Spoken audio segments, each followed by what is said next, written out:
All right. Hello. Good evening, everyone. Thank you for joining us for tonight's Monday meetup. I'm Jenna Stanton. I am the executive director of the Alberta Craft Council, and I'd just like to welcome you all to an artist talk with Ralph Reichenbach and his current exhibition, Proven Form Modern Perspective, on now in our Edmonton Discovery Gallery until October 28th, 2023. And I would like to start by acknowledging that Alberta is home to many First Nations, Métis, and Inuit whose footsteps have marked these lands for generations. Those of us joining from Alberta are on the traditional lands referred to as Treaty 6, 7, and 8 territories, and all of us are beneficiaries of these treaties. The Alberta Craft Council is dedicated to ensuring that the spirit of these treaties are honored and respected, and we hope that as individuals you join us in committing to learning, listening, and reflecting and taking actionable steps in truth and reconciliation, and also by celebrating and supporting the creativity of Indigenous craftspeople. And I'd like to now introduce our exhibition coordinator, Jill Allen, who will be chatting with Ralph in the Discovery Gallery in Edmonton this evening. Hello, everyone. Thanks for joining us this evening. I'm really pleased to be here with local furniture maker and gallerist, Ralph Reichenbach. We're going to be talking about Ralph's current exhibition at the Discovery Gallery, Proven Form Modern Perspective. Hey, Ralph, thanks for coming tonight. Welcome. Thank you. Thanks for having me. Pleasure to be here. It's great to have you. And I think I'll just get started right away with the questions. Sure. I'm just going to ask Ralph a few questions, and he's going to tell us a bit more about his exhibition. And so the first though, I'd like to introduce Ralph. Ralph is a self-taught artist, furniture maker, and designer. He grew up in his father's workshop and attended NATE in the cabinet making program, graduating top of his class in 1984. He continued on at NATE as an instructor in the Advanced Woodworking Program and the Apprenticeship Program. Ralph is well known in our community for his beautifully designed and executed furniture and for his mastery of the marquetry technique, inlaying finely sliced wood veneers to build imagery and designs in the surfaces of his furniture and wall works.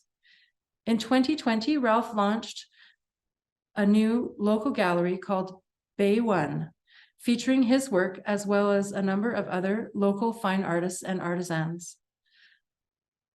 About his work, Ralph says, "I like proven forms, shapes, and principles that have been around for thousands of years. Postmodern design challenges many of those proven principles. As I create new work in a postmodern world, I continue to have one foot in the world of proven form. From a modern perspective, I like blending the refined and organic."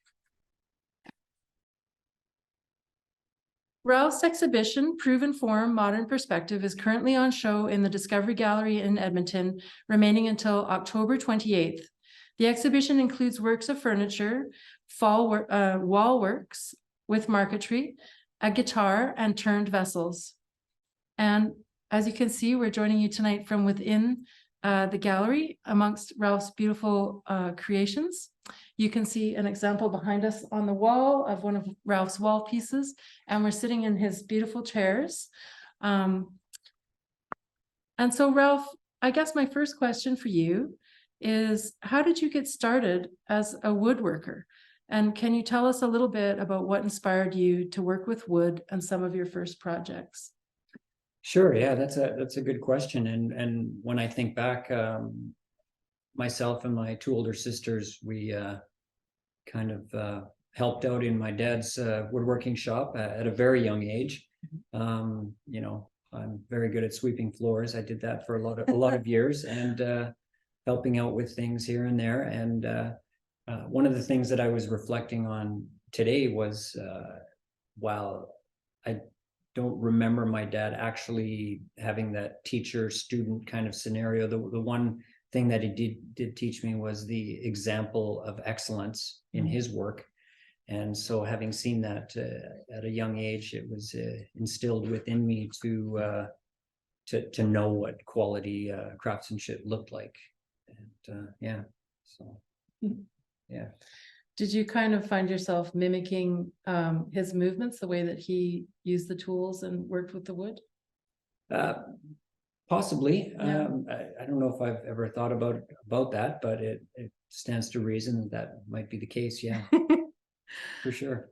Can you tell me a little bit about some of your early projects? When we were talking last week, you mentioned that you used to make speakers when you were a teenager. Yeah, when I was in high school, I for whatever reason got into high fidelity, and I started building my own loudspeakers. And I very much enjoyed that because the electronics portion of that was very fascinating, and to be able to design things and wire things and manipulate how things behave electronically was rewarding and challenging. And you know, having some skill and background in wood, making the enclosures for the loudspeakers in the shop was just a natural fit. And I had my own little company when I was in grade 11, and had 2 stores in Edmonton that actually handled my product. So as a, you know, 17-year-old, that was very rewarding and super fun. So an entrepreneurial spirit early on. Yeah, I guess so. Yeah, that's right. Do you still have any of the speakers? You know, in my living room, I have the last set I ever made. I think last set I made was I think maybe 1980. Awesome. And yeah, they still work. That's cool. Yeah. Can you tell us a little bit about this table that's pictured, the fern table? Yeah, sure. So the inspiration of that is quite a unique story. I was in the mountains with some friends, and we were coming off of a climb on Mount Robson. And we were hiking down and set up a camp because it's a few days out. It's quite a long journey into the base of Mount Robson. And so we just finished this climb and set up a camp, and it was such a beautiful night that I slept out under the stars on my sleeping pad and my sleeping bag. And about 5 a.m, you know, the sun was up already, and I don't know why, but I just woke up, opened my eyes, and there, straddling my head, was a deer staring at me. And I just saw the long legs of the deer and his face, and you know, he looked at me, and I froze and just looked back at the deer for a few seconds, and then the deer just casually walked away. And I just had this image of these long legs, one on each side of my head. And so this fern table design, the legs sort of come from that experience. As far as the construction goes, it's a combination of veneer work and solid work. One has to be careful with you know, using veneer in furniture. It has its place, but you have to be mindful of where you can use it and where you can't. So it's not a universal fit. You have to make some wise choices with how you use the veneer in relation to your furniture piece. But essentially, it's a, you know, pretty basic piece using traditional joinery and sort of simple marquetry veneer work on it. Now, when we were talking last week, you told me a story about your first experience seeing marquetry.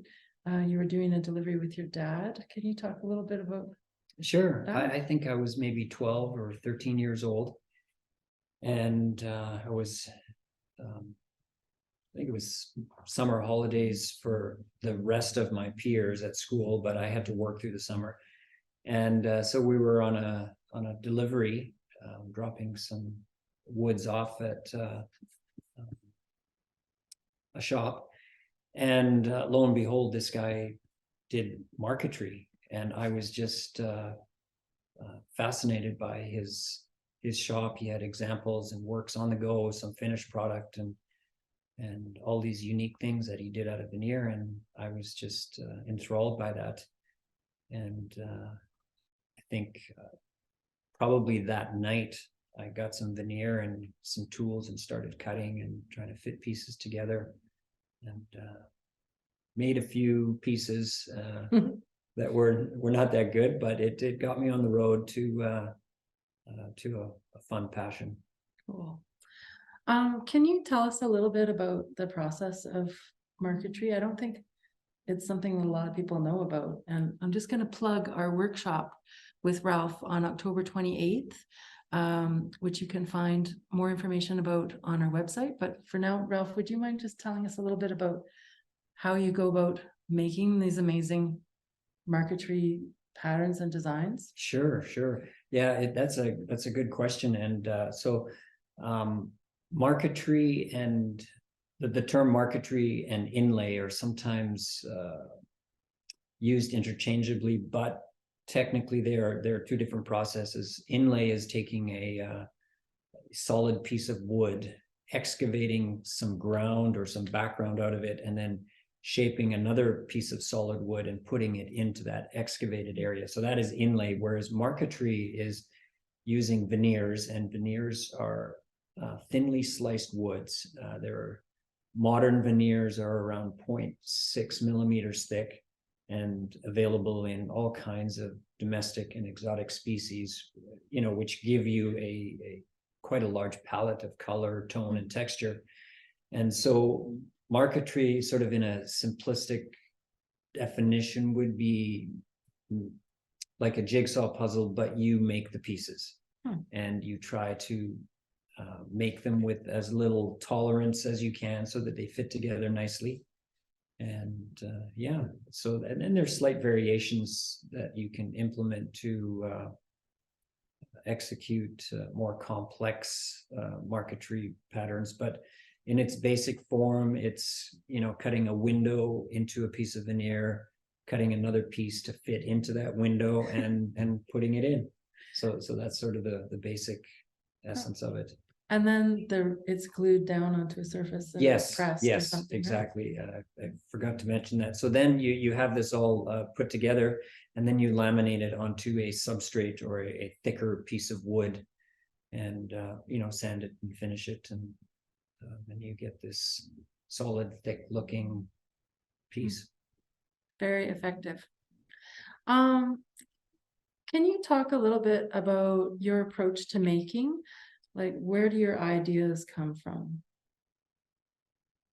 Well, looking at the slides in front of us right now, one of these round tables goes back maybe 25 years, and then there's one on the slide that is current.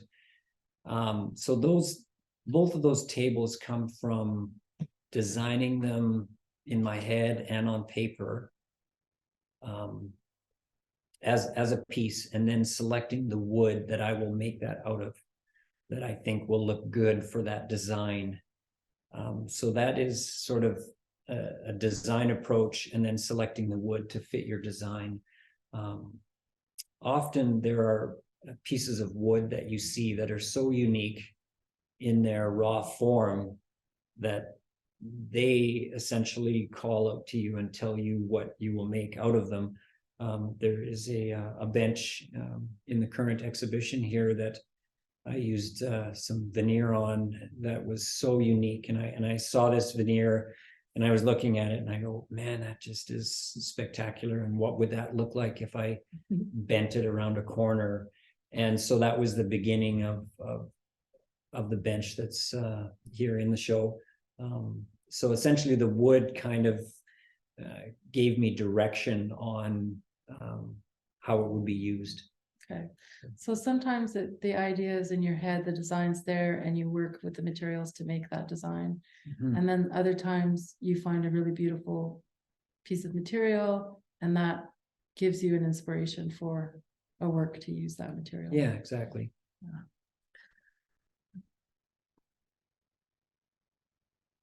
Your work really demonstrates attention to detail and fine finishing. Can you talk a little bit about the process behind the beautiful chairs that we're sitting on? Sure. Yeah, these chairs are inspired by a number of Danish chair makers that have pioneered that mid-century modern chair design, which, you know, this show is essentially based on a lot of mid-century modern feel and concept.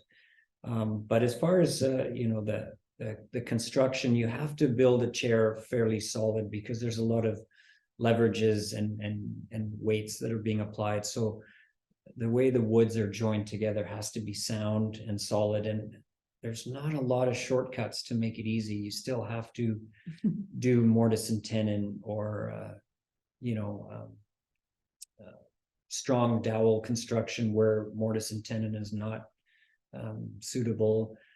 There's another tool made by Festool called the domino cutter, and you know, that's a really nice tool to do hard to get to joins, and it's very strong. And so there are some newer processes to create strong joinery, but as I said earlier, you still have to engineer it to take the loads and the weights and you know, make it all work from a structural engineering perspective, and still maintaining the aesthetic appeal and design. And so sometimes that's a challenge to design something and then reverse engineer it so that your design will actually work from a structural perspective. Yeah. Yeah. And I guess, you know, you would have to make the pieces interlocking, not just glued together, right? There'd have to be a mechanical yeah, exactly. yeah. Yes. connection. Yeah. And those connections, as I said, you know, you can't beat the mortise and tenon joint. It's solid and strong, and you have a fair bit of surface area for the glue to adhere to the other piece. And yeah. Thanks, Ralph. Yeah. And you talked a little bit about the inspiration from the Danish designers, mid-century modern designers. Are there any designers and furniture makers in Alberta that were inspirational to you, or that still are? Yeah, during the sort of last 30 years, there's been a number of woodworkers and furniture makers and designers that have had an impact on me. And going back to that experience as a young boy when I was 12 or 13, walking into that marquetry studio, his name was Siegfried Klötsche, and he was a German marquetry artist and cabinet maker. And he continued to inspire me for many, many years with his work. And at one point, and I'm not sure what the year was, but at one point, he was one of the only marquetry artists in North America that exclusively earned his living doing marquetry. He had a lot of government contracts and did a lot for the Alberta Tourism Department. When dignitaries went overseas, and they would bring these maple leafs and Alberta scenery marquetry pieces to foreign officials. So yeah, he did really well. There's a guy in Calgary, John Morrell, who I've known for over 30 years, and he continues to remain, in my mind, one of Canada's best. And he's always been an inspiration from a craftsmanship and design perspective. And you know, I think he was very pivotal in leading the furniture and woodworking demographic in Alberta for sure. There's a lot of people that you can see John's influence in their work. And then a gentleman by the name of Bryce Onick, incredible designer and craftsman, probably one of the best that I know, and he's been a good influence in me with his example of work and design and his constructive criticism. Great. Yeah.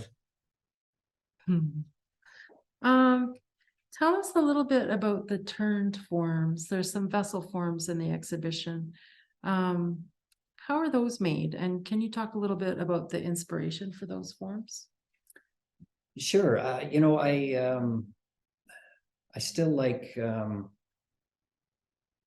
old proven forms. You know, when I look at vessels that were used, even in ancient Egypt for carrying water, and the clay vessels or clay jugs or pots or whatever you want to call them. I mean, they had a certain form to them, and they were just simply there to be practical in transporting water. And you look at them, and they were just beautiful shapes and forms. And those shapes and forms were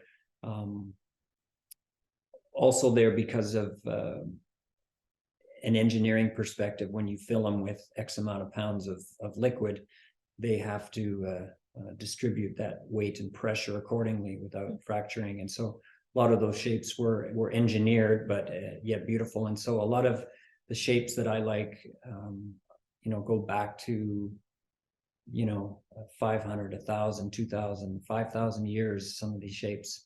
And they're still around today, and so that means something to me. And it's a form and shape that I'm personally attracted to. And I look at them and I go, wow, I can see why it's lasted so long, because they're very, very pleasing to the eye, and nice to touch and nice to hold. As far as the actual making of the turned vessels, with modern wood turning tools and lathes, it's not outrageously difficult to make these vessels. There's so many excellent wood turners out there, far better than I am, that's for sure. And there's just some great work that's been done out there. And as I said, with a decent modern lathe and some nice tools, you can pull off some pretty cool stuff. Cool. I think we have a video of wood turning. Maybe we could play that. Yeah, so this is I think could be one of the pieces that's in the show here. Oh, okay. And so this is yellow cedar, and even though it's in the cedar family, which when I first started turning it, I thought, gee, this should be soft and easy to work with, and yet it was harder than I thought, and difficult to sand, because there was this waxy oil in it, and so it wasn't the easiest to work with. But yeah, it was soft, and yet had a strength to it, so that you could turn it and make the wall thickness fairly thin, make an attractive piece. That's interesting. And so that piece of wood is on a lathe, and is that called a chuck? Yes. Where the wood is held, and then it spins the wood, and you approach it with tools that abrade it. Is that is correct? So there's a number of ways to fasten the piece of wood to the lathe or the headstock, and there's chucks with jaws that sort of clamp the edges and hold it together, and then you have a tool rest, and there's tools that you sharpen. Some of them are carbide tools which hold the edge for sharp edge for quite a long time, and then you approach it and start cutting away material. Neat. Yeah. And then if you want to go on the inside to make them hollow, do you just have the piece suspended from one end, or? Yes, okay. That's right. And so that's what those fancy chucks are. They can hold it from one end, and then the other end is open. And then you have a tool which is called a gooseneck tool, and it has sort of a hook on it.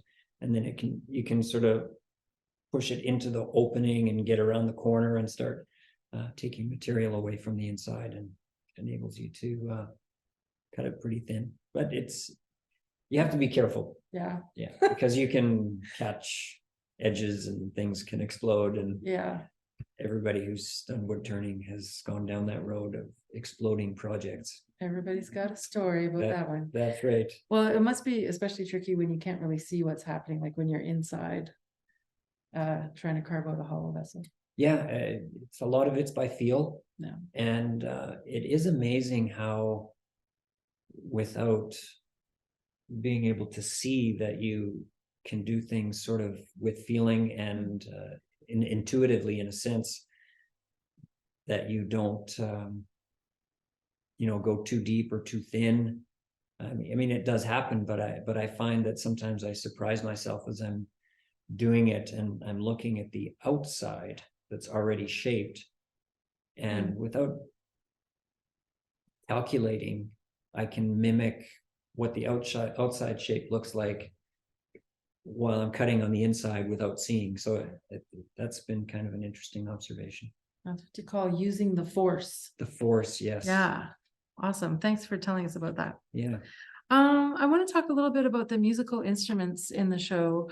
Well, I guess there's just one musical instrument in the show, but it looks like you've made a number of them. Are there like special different considerations for making musical instruments? Yeah, there's a lot to think about. My first guitar in 2003 was an electric guitar, and less to think about on an electric. Yeah, because you have electric pickups and you just need a good fretboard and set things up properly, and a piece of wood that has a certain amount of density to create resonance and sustain. I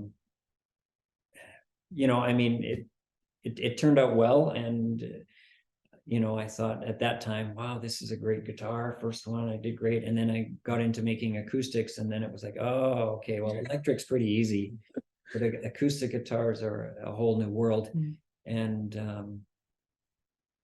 I've always built things to look good, but when you're building an acoustic guitar, yes, you want it to look good, but it actually has to perform and sound a certain way. And that's very challenging, and you have to follow some proven principles, proven rules, proven shapes, that history has given us. A lot of pioneers have developed a lot of things. So good acoustic guitars will always have a Engelmann or Sitka spruce top. Okay. A lot of the nicer sounding guitars will have certain back and sides, like Brazilian rosewood or cocobolo or Wenge, Indian rosewood. Those are all very good woods for reproducing sonics. There's just a lot to pay attention to when you're building an acoustic. It's a whole different game than the electric guitar. What is it about those woods that makes them good for reproducing sonics? Well, for back and sides, density is part of it. Having a very dense wood creates an enclosure for good vibration and less absorption of sound, but more deflection and reflection of sounds. And the tops, being out of spruce, it's just been proven with tight quarter cut spruce, it creates a nice, essentially you're trying to create a drum skin out of this. And so that's one of the tricks with making a good acoustic guitar. You want it to be thin enough to have, a good reverberation and sound, but you have to also maintain structural integrity. So you could make it thin and it would sound good, and then you string it up and put 350 pounds worth of string pressure on it and you'll break the top. So it's that fine line of getting it thin enough and yet thick enough to be strong, and putting the bracing in the correct pattern, and shaving the bracing down so that you get a light top. The lighter and thinner that you can go and just sort of push that envelope is what really makes a difference for a good sounding acoustic guitar. Factory made acoustic guitars are good, but they don't pay attention to the tops on an individual basis. They will make them a given thickness, but it'll always be default to making sure that they're thick enough to be structurally sound. And so sometimes you can push that envelope a little bit, make it a little thinner, and on a one of a kind, and make a very good sounding instrument. Sounds like you have to be a little bit daring to make the balance. just Yeah, right. yeah, that's right. Yeah. Because I imagine it would be crushing Yes. to do all that yes. work and have it collapse. Yeah, that's right. And so my next question for you, you have a long history in the Edmonton arts community. Can you talk about some of the types of work that you do? I'm thinking of, you have your own designs, but also commission work. And have you had some exciting projects? Yeah, we recently did a lot of furniture for an Edmonton home down in the River Valley, and we worked on that house for a number of years actually. And it included all of the passage doors that are in the house. I think we made 68 doors for this house. Wow. So a very large home, and the client was very particular, and he had very good taste, and he wanted things done a certain way, and we ended up making a lot of furniture for his house as well. His dining room table was 4 feet by 12 feet. Wow. Made out of reclaimed white oak timbers from Pennsylvania. And I think it took 6 or 7 of us to bring it into his home in different pieces. It was huge and 3.5 inches thick. Yeah, it was a impressive piece. And we did some other pieces as well. And then the last piece that we did was a 12-foot credenza for his bedroom change room area. And again, it was so big, we had to go through the backyard, through the patio doors, and this was last spring. And seven people to bring it in, to get it around the corner, and it was a 350-pound piece, so really awkward. Yeah. But the client was very happy, and it was a good project. Yeah, it was very fun. So that's one example. Always doing some commissions. Commissions are good when you have a client that is open to your input and that you work well together with. And so commissions are good. Yeah. And then how often do you get to work on your own designs? I try to. They're all your designs, but I mean, just purely your projects. Well, with the advent of Bay One Gallery, it's been a nice venue to design and build things, for no one in particular, and just kind of conceptualize, design, and build whatever's percolating in my mind, and have a place to put it and get some feedback, and things have been selling well for me in the gallery, and so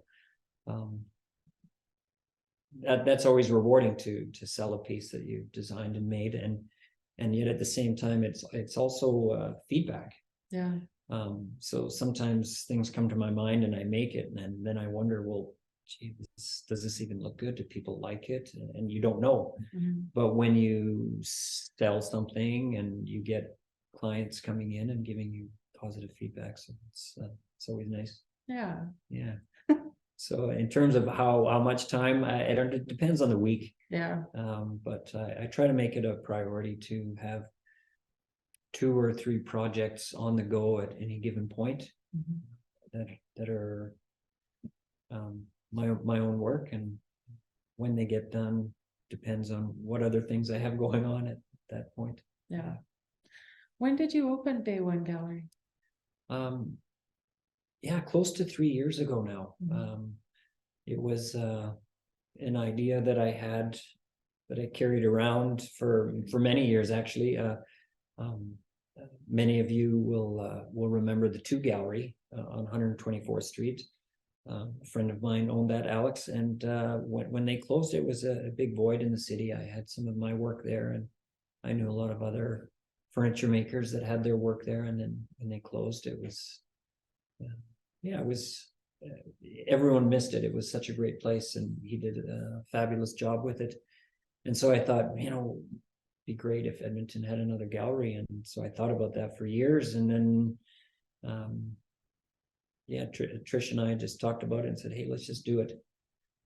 And so we started renovating, and that took a little while because we tried to do most of it ourselves. And yeah, we finished right as COVID started. So it was a great time to open the gallery. Not so much, but hey, I mean, what are you going to do? So we did and forged ahead, and yeah, it's been a great adventure. Yeah, well, it's a beautiful space. Yeah, I really enjoyed being there the times that I've been there. And you have your work on display in the gallery, but you also show other artists' work as well. Is that right? That is correct. I think you know, we're somewhere between 15 and 17 different artisans have their work in our gallery, and you know, part of our mandate is to also promote Alberta art, and we make it a priority to promote all of our artists as equally as we can. And one of the things that we never really thought about with the gallery was just the community that it would develop, and the relationships that we've been able to make with you know, some of the customers, but more importantly with the other artists. And we have some good friends now that are have been and are artists in our gallery, and so that's been really nice and rewarding. Yeah, to have a place that people like coming to and hanging out. Yeah. Well, I enjoyed hanging out there on Thursday. Yeah. Well, And I do want to talk a little bit about when you guys are open and where you are.